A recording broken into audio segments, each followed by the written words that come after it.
Ladies and gentlemen, it gives me great pleasure to introduce our guest of honor tonight. Our guest of honor tonight is Honorable Burudi Nabwera, who was the first Kenya ambassador to the United States, appointed in December 1963. That was 50 years ago.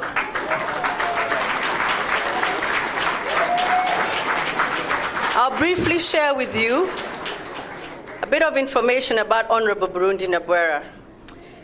Besides being Kenya's first ambassador to the United Nations mission in New York and also the same capacity to the Kenya Embassy in Washington, he served as Member of Parliament for Lurambi North. During his period, he also held various ministerial portfolios, serving as Assistant Minister for Foreign Affairs, Minister of State in charge of Internal Security, and Minister for Information and Broadcasting. Honorable Nabwera is a former teacher of Alliance High School, also an alumni of Makerere University and London School of Economics. Welcome, Balozi Nabwera. Your Excellencies, distinguished guests, and especially our American hosts, ladies and gentlemen, before I make a few remarks, I would like to thank Ambassador Jean Kamau, who kindly invited me to come to the United States so that I could participate on the goings-on on this important day for Kenya.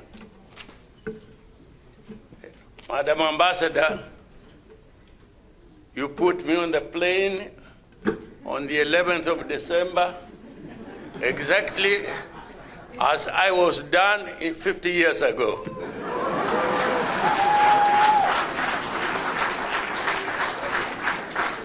"50 years ago, I had to be on the plane because I was going to go to United Nations session, which was then in United Nations, which was in session because the Kenyan delegation of the newly independent Kenya was going to come to New York and officially ask for admission of our country.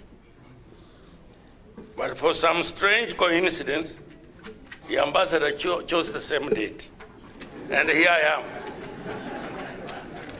If you want to see Kenya at 50, it's personified by presence in the United States. 50 years ago, I was appointed by the late Mzee Jomo Kenyatta, the father of our nation, to represent him and the government of Kenya as Kenya's first ambassador to the United States of America and to the United Nations. At that time, Kenya was very short of trained and educated manpower.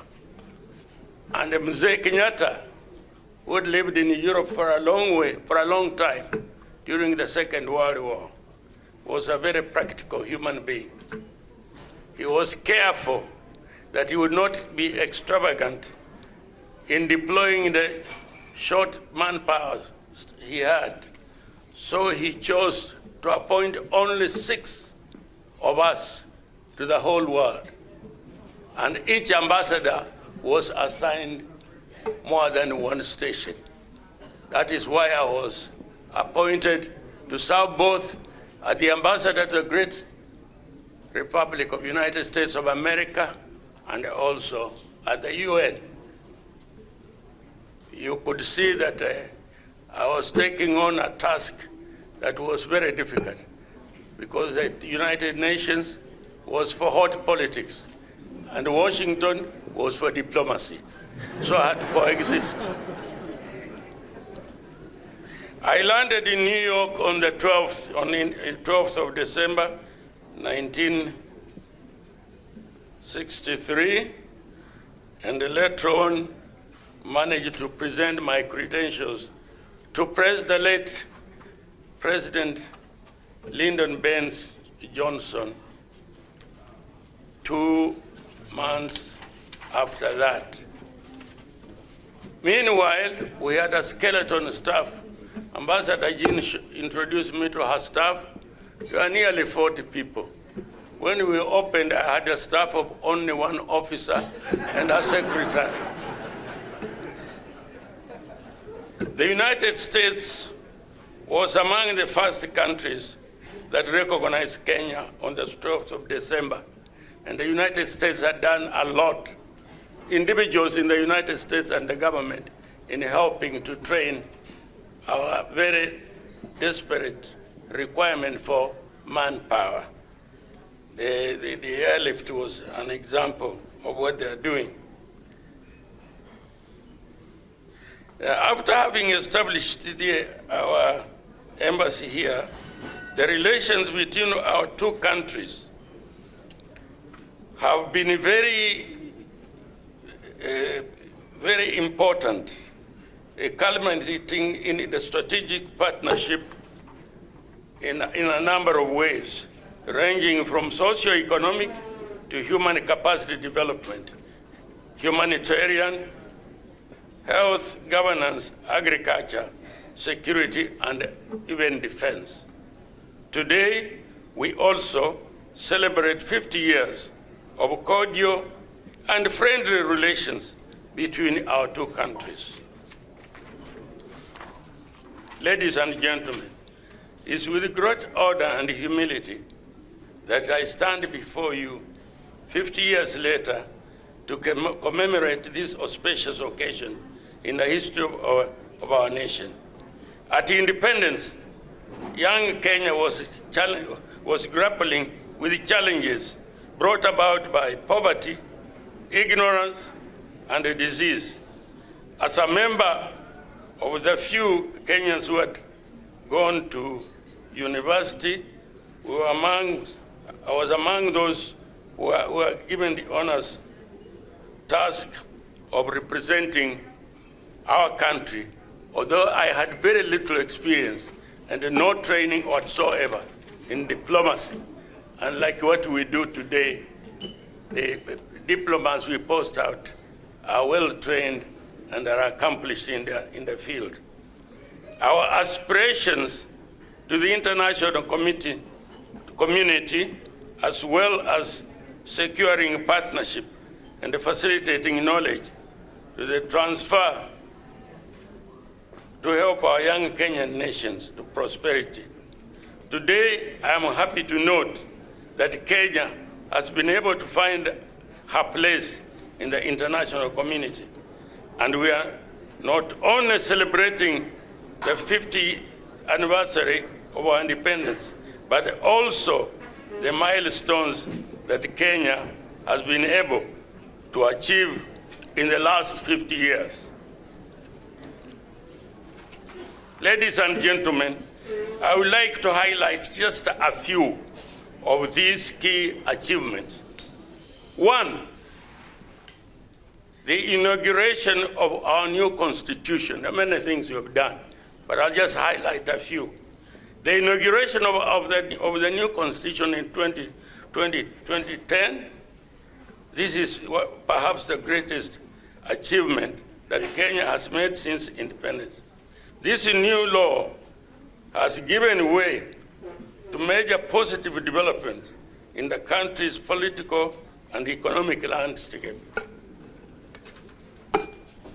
Key achievements that have come with the implementation of the Constitution include equitable distribution of our national resources and the devolution of the government, transferring some of the central government executive powers to the 47 counties.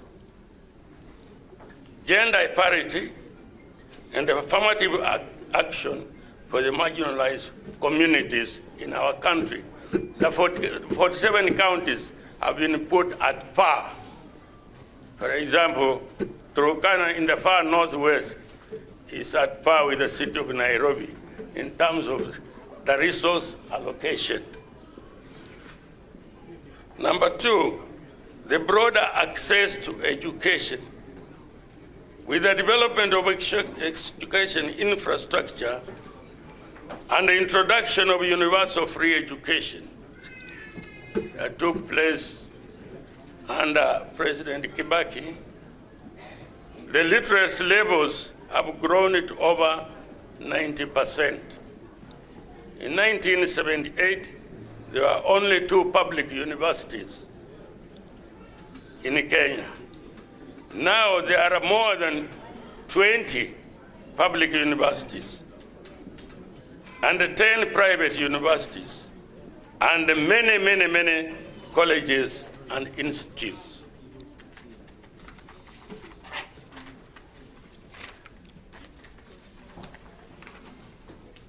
Number 3, we have the growth in the service sector. We began at 0.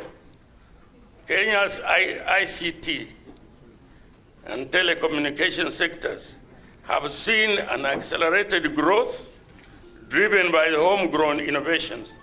And most notable is the M-Pesa, or mobile money transfer service, which has continued to put Kenya in the limelight for unique innovations.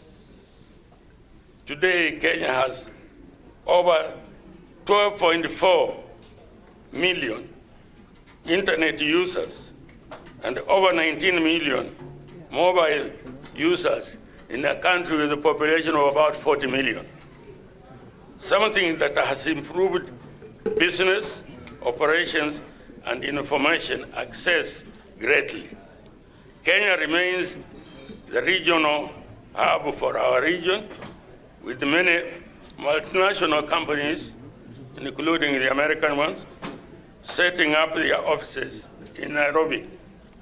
Number 4, since independence, the health sector has undergone transformation, enabling Kenyans to have more access to health care. Many health care facilities have been put up in many parts of the country. And more recently, Kenyans are able to access medical information at the convenience of the mobile phone. Here is where we need help from our partners, because healthcare is a big item and it consumes a lot of our resources.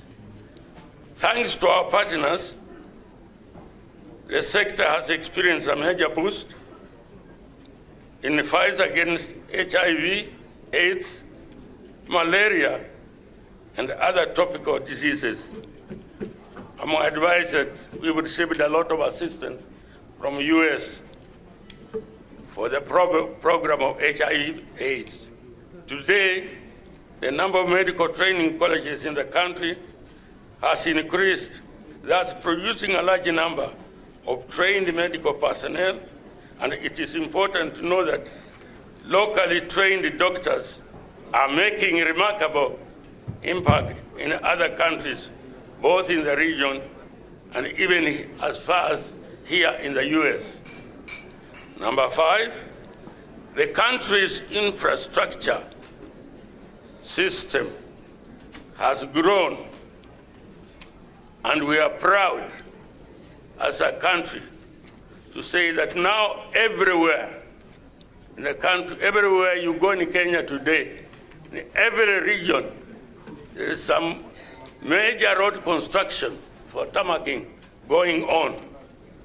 And recently, His Excellency the President Uhuru Kenyatta launched the construction of the standard gauge railway and the Jomo Kenyatta International Airport Greenfield Terminal. The development of the Lamu Port, South Sudan Ethiopia Transit Project, and the Kenyans by Kenya and our neighbors will further develop our infrastructural system so that we are able to transport very quickly whatever goods are received for our neighbors and ourselves at Mombasa and Lamu. also. With these few remarks, I would like, before ending,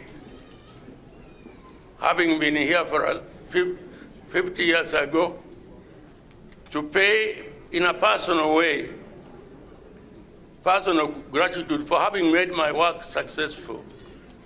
By the cooperation, my embassy and myself received from various individuals and the State Department staff. I particularly would like to recall the persistent assistant we received from the Deputy Assistant Secretary of State.